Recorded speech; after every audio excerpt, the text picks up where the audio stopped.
پیر صاحب، ہم آج کی جو ڈسکشن ہے اس کے اندر آپ سے یہ جاننا چاہ رہے ہیں کہ اگین یہ جو 1 سال کے اندر سارے معاملات ہوئے اور ملیٹری ہماری جو مائٹ ہے وہ اسٹیبلش بھی ہوئی انڈیا کے خلاف، لیکن اس کے اندر جو ایریل وارفیئر تھی اس کا ایک بہت بڑا رول تھا. اس کے پیچھے اسٹریٹجی ظاہر ہے وہ تو ایک پوری جو انتظامیہ ہے اس کی طرف سے آتی ہے، لیکن جو ایریل وارفیئر کے اندر سپیریورٹی تھی ہماری انڈیا کے اوپر، اس کی جو خاص کچھ وجوہات ہیں ذرا وہ ہمیں بتائیں، وہ کیا تھی؟ جی thank you very much for having me. میں خود اس چیز پہ تھوڑا اظہار خیال کرنا چاہتا تھا. بہت ساری باتیں پچھلے 3 4 دن سے میں بڑے شوز پہ گیا ہوں کرتے ہیں کہ پاکستان نے برتری حاصل کر لی، پاکستان نے انڈیا کو شکست فاش دے دی. لیکن یہ سب ہوا کیسے؟ اور اس کو جاننے کے لیے پاکستانی قوم کو تھوڑا سا اندر جھانک کی ضرورت ہے. میں یہ بتانا چاہتا ہوں کہ ملٹری کے اوپر، ملٹری کی فلاسفی کے اوپر، ملٹری اسٹریٹجی کے اوپر 4 بڑی کتابیں. ایک تو سب سے بڑی کتاب ہے ملٹری اسٹریٹجی پہ، شانت حضور نے لکھی ہے. وہ اس کتاب میں بات کرتا ہے، سب سے پہلے سپیڈ کی کرتا ہے، پھر وہ کہتا ہے سرپرائز اینڈ ڈسیپشن کی کرتا ہے، پھر پرسیژن کی کرتا ہے، پھر وہ کہتا ہے کہ limited engagement to restore the deterrence. اس کتاب کو اگر لے لیں تو آپ دیکھیں کہ پاکستان کی جو سپیڈ تھی وہ 72 ورسز 42 طیارے جو ایئر فورس کے تھے ہمارے، اونلی 56 منٹس. تو اس سپیڈ کا جو ایلیمنٹ اس نے بیچ میں ڈالا تھا اس کو لے کے انہوں نے امپلیمنٹ کیا.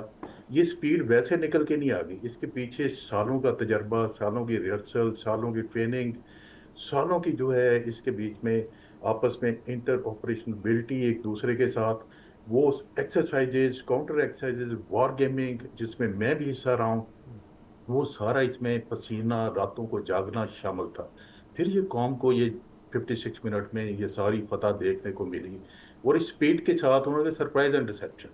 شاید انڈیا نے کبھی سوچا بھی نہیں تھا کہ جو چیزیں ہم لے کے آ رہے ہیں، سائبر وارفیئر ہے، ہماری الیکٹرانک وارفیئر ہے، پھر اس کے بعد جو سرولنس کا نظام ہم نے ایک پلیٹ فارم پہ قائم کیا ہے وہ والا، پھر ایئر فورس، بحری فوج کے وہ ہم ایک پلیٹ فارم پہ لا کے اور پورے سینکرونائز طریقے سے ایک سنرجی کے تحت ان پہ حملہ کریں گے.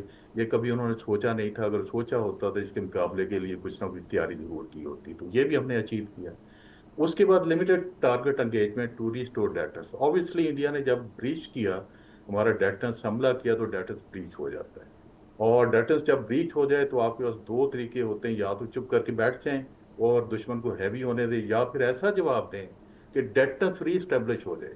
تو قیادت نے، قومی قیادت، ملٹری قیادت نے، قوم نے فیصلہ کیا اس وقت کہ ہم نے ایسا جواب دینا کہ جو ہمارا ڈیٹرنس ہے وہ ری اسٹیبلش ہو جائے. اور جو جواب دیا آپ نے وہ دیکھا، اور ڈیٹرنس جو ہے وہ ری اسٹیبلش ہوا. تو الحمدللہ یہ ملٹری ہسٹری میں جو تاریخ رقم ہوئی ہے، یہ ملٹری کلاسک کی ایک ماں ہے. مارکا حق جو ہے، جتنے بھی ملٹری کلاسک آپ پڑھیں، جس میں ہینی بال کا جنگ پڑھ لیں، خالد بن ولید کا، صلاح الدین ایوبی کا، طارق بن زیاد کا، اور اس کے بعد نپولینز کے کچھ ایکشنز ہیں. تو یہ ساری ملٹری کلاسک کی ایک ماں ہے. اور آئندہ سے یہ ملٹری کلاسک انڈیا کے وار کالجز اور سٹاف کالجز میں پڑھائی جاتی رہے گی. اور ان کا this will keep on haunting them for the ages. جب جب پڑھائیں گے تو ان کو یاد آتا جائے گا پاکستان نے ہمارے ساتھ یہ کچھ کیا اور اس طرح کیا. تو اس کے بعد ایک بک اور ہے اس کی، کلاس وٹس کی ہے. وہ کہتے ہیں جی war and policy and politics. وہ یہ بھی ایک آئیڈیل کامبو تھا پاکستان کے پاس کہ پالیسی بڑی کلیئر تھی لیڈرشپ کے پاس، کہ ایسا جواب دیں گے، بھرپور جواب دیں گے، اسپیڈی جواب دیں گے کہ دنیا یاد رکھے گی اور انڈیا بھی یاد رکھے گا. اور ایسا جواب گیا کہ آپ دیکھیں 18 سے 36 گھنٹے میں وہ بہت بڑا ملک، 7 گنا زیادہ بجٹ ہے، 5 گنا بڑی فوج ہے، اپنے آپ کو ریجنل ہیجمونک اور ریجنل پاور کہتا تھا، سپر پاور بننے کے خواب دیکھتا تھا، 16 سے 18 گھنٹے میں لیٹ گیا. اور یہ ایک ورلڈ ریکارڈ ہے. آپ یہ پاکستانی قوم جان لے، یہ ورلڈ ریکارڈ ہے کہ 18 گھنٹے میں کسی کو شکست فاش ہو جائے. آپ دیکھیں امریکہ نے جب ایٹم بم مارے تھے جاپان کے اوپر، جاپان نے بھی 9 دن لیے تھے سرنڈر ہوتے ہوتے. یہ تو 18 گھنٹے وہ اس کو سسٹین نہیں کر پائے جی. اور 18 گھنٹے میں لیٹ گیا.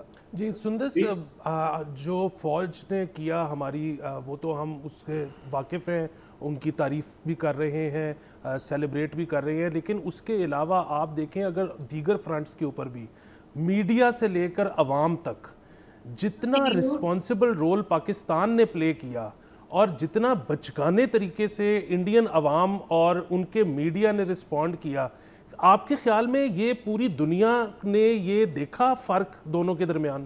موسٹ رسپانسبل اسٹیٹ کس طرح سے مار کے حق میں ہم نے زیادہ ایک ذمہ داری کا مظاہرہ کیا. I think you are asking about the responsibility.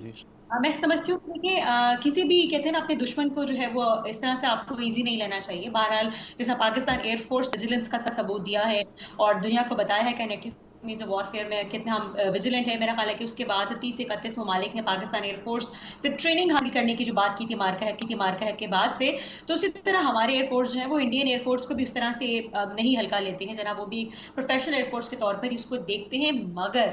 مگر وہ جو انڈیا کا ایک خام خیالی تھی کہ وہ اتنے سالوں سے جو ہے وہ سفارتی میدان میں مطلب وہ خود کو پاکستان سے اکانومکلی تھوڑا سا بہتر سمجھ رہے تھے, تو ان کا خیال تھا کہ ہمارا ڈیفینس سسٹم بھی جو ہے شاید وہ ہماری اکانومی کی طرح جو اسٹرگلنگ فیز میں ہے.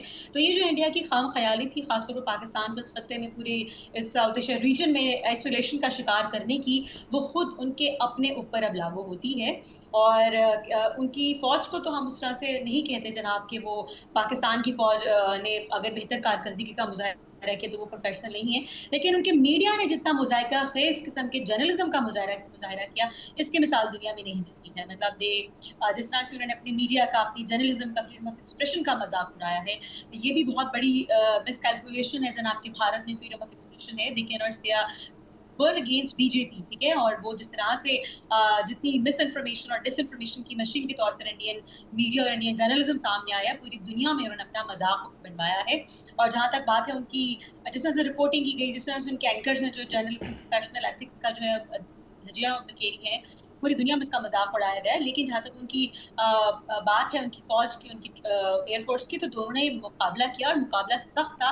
دشمن آپ کے مقابلے کا ہو تبھی لڑ کر جیتنے کا مزہ آتا ہے, اور یہی وہ مزہ ہے جو مارکا حق میں پاکستان نے اپنے نام کیا. اور آج خوشی کی یہ لہر ہے 1 سال کے بعد بھی کہ اسلام آباد کی یہاں پہ سڑکوں پر جو ہے لوگ پرچم لے کر, جو آپ کی عام عوام جو ہے وہ مارکا حق کے جھنڈے لے کر سڑکوں پر جو ہے وہ ایک جشن منا رہی ہے. تو آج پاکستان مارکا حق کے 1 سال مکمل ہونے کی خوشی میں جو جشن منا رہے ہیں, اٹس لائک اے سیلیبریشن. جیسے کہ ہم 23 مارچ 14 اگست مناتے ہیں, تو اسی طرح سے آج ہم مارکا حق کی اینیورسری منا رہے ہیں. اور یہ جو جوش اور جذبہ اور یہ جو خوشی عوام کو ملی ہے ایک بہت عرصے سے, مطلب with the past of time Pakistani عوام بھی تھوڑے سے اس ڈپریسنگ فیز میں تھی, as if we are not performing well on the economic grounds.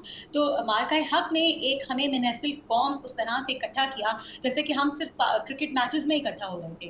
تو پاکستانی قوم نے بتایا جناب کہ جب میدان کھیل کا ہو یا جنگ کا ہو, ہمیں کوئی بھی طاقت جو ہے بیرونی طاقت جو ہے ہمیں منتشر نہیں کر سکتی ہے, چاہے وہ فتنۃ الہندوستان ہو, چاہے وہ فتنۃ الخارج ہو.